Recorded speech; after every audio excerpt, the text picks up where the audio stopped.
Bonjour, très heureux de nous retrouver. Nous allons découvrir les textes du 27e dimanche ordinaire pour le dimanche 6 octobre. Ce dimanche, nous avançons avec Jésus sur le chemin de Jérusalem.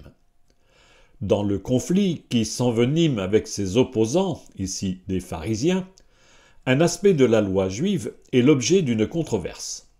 Un homme a-t-il le droit de répudier sa femme, ce qu'autorise la loi juive? Pour leur répondre, Jésus se réfère à l'origine de la vie. C'est pour cela que nous entendrons, en première lecture, le second récit de la création dans le livre de la Genèse, ou comment Dieu a créé la femme de la même chair que l'homme. Et la réponse de Jésus va se résumer ainsi: ce que Dieu a uni, que l'homme ne le sépare pas. Le commentaire qu'en fait Jésus, et la suite du récit qui met en scène des enfants, souligne la beauté d'une vie familiale ancrée sur la fidélité. Entre le vieux récit de la Genèse et le récit de l'Évangile, nous ouvrons pour quelques semaines la lecture continue de la lettre aux Hébreux. Elle apparaît bien difficile à saisir tant elle est éloignée de notre culture. Le bref extrait que nous méditons invite à contempler la gloire du Christ qui s'est fait notre frère par sa mort sur la croix. Et commençons par découvrir la première lecture proposée ce dimanche. Nos Bibles s'ouvrent sur deux récits de la création. Le premier décrit l'acte créateur du Seigneur en 6 jours, le 7e jour devenant le jour du repos et l'origine du sabbat pour les Juifs. C'est le chapitre 1 et le début du chapitre 2 du livre de la Genèse. Le second récit raconte de manière plus terre-à-terre comment Dieu a créé l'homme en le modelant de la poussière du sol et lui a insufflé la vie de son souffle divin. C'est le 2e chapitre de la Genèse, du verset 4 au verset 25. Mais l'homme est seul. Ce n'est pas bon, dit Dieu. La lecture commence ensuite en nous racontant comment Dieu a créé la femme en prenant la chair du côté de l'homme, qui trouve enfin l'usage de la parole. Voilà l'os de mes os, la chair de ma chair, dit l'homme. Ce récit, dont nous ne lirons qu'une partie, se trouve dans le 2e chapitre du livre de la Genèse, les versets 18 à 24. Le Seigneur Dieu dit: « Il n'est pas bon que l'homme soit seul. Je vais lui faire une aide qui lui correspondra. » Avec de la terre, le Seigneur Dieu modela toutes les bêtes des champs et tous les oiseaux du ciel, et il les amena vers l'homme pour voir quel nom il leur donnerait. C'étaient des êtres vivants, et l'homme donna un nom à chacun. L'homme donna donc leur nom à tous les animaux, aux oiseaux du ciel et à toutes les bêtes des champs. Mais il ne trouva aucune aide qui lui corresponde. Alors le Seigneur Dieu fit tomber sur lui un sommeil mystérieux, et l'homme s'endormit. Le Seigneur Dieu prit une de ses côtes, puis il referma la chair à sa place. Avec la côte qu'il avait prise à l'homme, il façonna une femme, et il l'amena vers l'homme. L'homme dit alors: « Cette fois-ci, voilà l'os de mes os et la chair de ma chair. On l'appellera femme, Isha, elle qui fut tirée de l'homme, Ish. À cause de cela, l'homme quittera son père et sa mère, il s'attachera à sa femme, et tous deux ne feront plus qu'un. » L'originalité de ce récit de la création tient en deux messages. Le premier, mais nous n'avons pas lu cette première partie, présente Dieu comme un potier qui fabrique l'homme de la poussière du sol.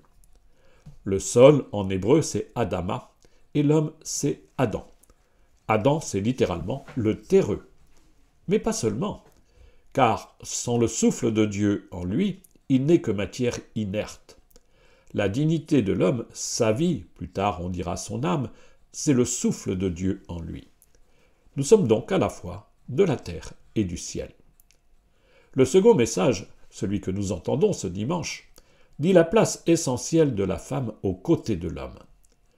Dans le contexte du Moyen-Orient ancien, la situation de la femme était peu enviable. Mais l'est-elle plus aujourd'hui? On pourrait en douter. La parole de Dieu casse le modèle ancien qui subsiste encore. Dieu dit l'égale dignité de l'humain, car la femme est bien de la même chair que l'homme. La relation dans le couple est le fruit de la volonté divine. Elle est bénédiction. Il n'est pas bon que l'homme soit seul, dit Dieu. L'antique récit nous conduit à contempler l'œuvre du Seigneur. dès l'origine et pour tous les âges, il offre à l'humanité la source et les conditions du bonheur qu'il a désiré et voulu pour l'humanité. Découvrons maintenant la deuxième lecture. Il y a quelques années, on parlait encore de la lettre de Paul aux Hébreux. Mais les experts qui ont étudié le texte avec attention ont compris que ces pages étaient bien différentes du ton et du vocabulaire habituel de Paul. On ne sait donc pas qui est à l'origine de ce document, qui pourrait être une longue homélie envoyée à des églises éloignées. Elle médite longuement sur l'identité du Christ dans sa relation à Dieu. Il est le grand prêtre nouveau, le médiateur entre Dieu et l'humanité. Et le mot-clé de cet enseignement, c'est le sacerdoce du Christ. Nous entrevoyons cette insistance dès la deuxième lecture de ce dimanche. La lecture proposée se trouve au chapitre 2 de la lettre aux Hébreux, les versets 9 à 11. Frères, Jésus, qui a été abaissé un peu au-dessous des anges, nous le voyons couronné de gloire et d'honneur à cause de sa passion et de sa mort. Si donc il a fait l'expérience de la mort, c'est par grâce de Dieu au profit de tous. Celui pour qui et par qui tout existe voulait conduire une multitude de fils jusqu'à la gloire. C'est pourquoi il convenait qu'il mène à sa perfection par des souffrances celui qui est à l'origine de leur salut. Car celui qui sanctifie et ceux qui sont sanctifiés doivent tous avoir une même origine. Pour cette raison, Jésus n'a pas honte de les appeler ses frères. Ce bref passage résume le projet de Dieu tout en affirmant qui est ce Dieu pour les chrétiens. Au cœur de la foi chrétienne, Jésus. Il participe de l'acte créateur de Dieu, entrevu dans la première lecture, celui par qui et pour qui tout existe. Le projet de Dieu, c'est de sauver la création. Le chemin du salut, c'est le don que Dieu a réalisé par la mort de Jésus et par ses souffrances. Le but du projet divin, c'est de rendre l'humanité semblable à Dieu, un peuple sanctifié, devenu saint comme Dieu seul est saint. C'est pour cela qu'il est devenu l'un de nous, notre frère en humanité. Un mot ici n'est pas encore prononcé, mais il est le mot-clé de la lettre aux Hébreux, sacrifice. La mort de Jésus est un sacrifice voulu par Dieu, une mort assumée librement par le Christ pour sanctifier l'humanité livrée au péché et à la mort et pour l'en délivrer. Nous allons maintenant découvrir l'évangile que nous propose la liturgie de ce dimanche. La pratique de la répudiation de la femme par son mari était l'objet de vifs débats au sein même du judaïsme, certains défendant que l'homme pouvait se séparer aisément de sa femme, d'autres voulant limiter cette pratique courante dans une société patriarcale. Les pharisiens qui interpellent Jésus voudraient l'enfermer dans un camp ou dans l'autre. Et la réponse de Jésus est radicale. Elle s'appuie non pas sur la loi venue de Moïse, mais sur le récit originel de la création que Jésus cite longuement. Le commentaire qui suit s'adresse aux disciples pour justifier cette réponse et en mesurer les conséquences. Son enseignement interroge les situations difficiles des divorces aujourd'hui. S'ajoute à cette controverse une parole de Jésus sur les enfants.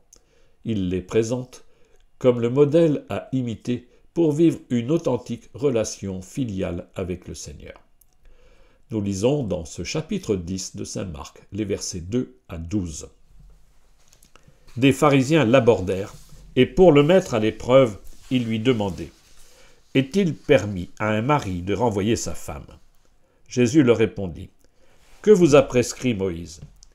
Ils lui dirent « Moïse a permis de renvoyer sa femme à condition d'établir un acte de répudiation. » Jésus répliqua « C'est en raison de la dureté de vos cœurs qu'il a formulé pour vous cette règle. Mais au commencement de la création, Dieu les fit hommes et femmes.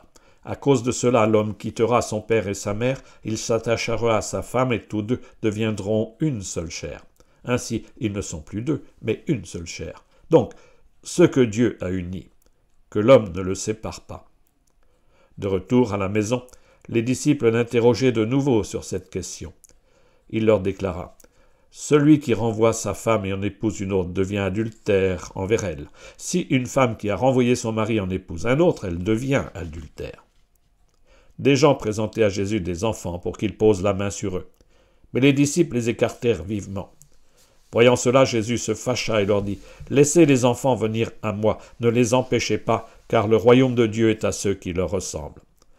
Amen, je vous le dis, celui qui n'accueille pas le royaume de Dieu à la manière d'un enfant n'y entrera pas. » Il les embrassait et les bénissait en leur imposant les mains. Ce récit se déroule en 3 phases. La controverse avec les pharisiens, l'explication aux disciples et l'épisode des enfants qu'on veut éloigner. Les pharisiens veulent piéger Jésus. Que pense-t-il à propos de la répudiation permise par la loi de Moïse? La loi, en effet, permettait à un homme de se séparer de sa femme. Je cite le Deutéronome. Si elle cesse de trouver grâce à ses yeux, il lui écrira une lettre de répudiation et la lui remettra en la renvoyant de sa maison. Chapitre 24, versets 1 et 3 du Deutéronome. Cela rendait la situation de la femme bien précaire et l'union matrimoniale fragile. Jésus interprète la loi en la confrontant au récit de la Genèse que nous retrouvons. Dieu a créé l'homme et la femme de la même chair et donc égaux l'un à l'autre. À cause de cela, l'homme quittera son père et sa mère, il s'attachera à sa femme et tous deux ne feront plus qu'un. Et Jésus en tire la conclusion, donc ce que Dieu a uni, que l'homme ne le sépare pas. La loi exprimée par Jésus est donc bien plus radicale. Elle exige des époux la fidélité pour toujours, et c'est bien là l'un des socles essentiels du mariage pour les chrétiens. Ensuite, le dialogue entre Jésus et les disciples se déroule à la maison. C'est dans l'intimité de leur groupe, qui préfigure les premières communautés chrétiennes, que s'approfondit la réflexion. Jésus relie la répudiation et l'adultère. Rompre une union conjugale est infidélité à l'autre et à la parole donnée. Et Jésus élargit le regard. L'homme n'est plus seul à rejeter l'épouse. La femme, elle aussi, peut causer la rupture et séparer ce que Dieu a uni en portant la responsabilité de l'adultère. La loi nouvelle exprimée par Jésus se révèle bien plus exigeante que la loi mosaïque. Chez Matthieu, Jésus affirme « Ne pensez pas que je sois venu abolir la loi ou les prophètes. Je ne suis pas venu abolir, mais accomplir. » Matthieu 5, verset 17. Nous le vérifions ici. Le mariage pour un couple chrétien est exigeant. Reste, dans les situations douloureuses de séparation des couples, à discerner comment accueillir et soutenir spirituellement ceux qui ont connu l'échec. Il devrait toujours être possible que les divorcés remariés s'entendent dire, comme le fit Jésus à la femme adultère, « Moi non plus, je ne te condamne pas, va et désormais ne pêche plus. » Enfin, la 3e partie de cet évangile semble ne pas avoir de lien avec ce qui précède. Jésus a déjà pris les enfants comme modèle du service. Nous l'entendions il y a peu de temps, chapitre 9, les versets 35 à 37. Ici, la scène est pleine de douceur, sauf que Jésus se fâche. C'est rare. On connaît sa colère dans le temple de Jérusalem pour chasser les vendeurs de la maison du Père. Jésus prend à partie les adultes qui veulent éloigner les enfants. Il exige qu'on les laisse s'approcher. Ils étaient la figure du serviteur. Voilà qu'ils deviennent le modèle du disciple, seul capable d'avoir le cœur à hauteur de Dieu. Ce récit interroge bien sûr tout parent chrétien et avec eux l'Église dans leur responsabilité d'ouvrir le cœur des enfants à l'amour de Dieu. Mais pour entrer dans le message du Maître, il faut surtout avoir un cœur d'enfant pour oser dire en vérité dans notre prière « Notre Père ». Bon dimanche.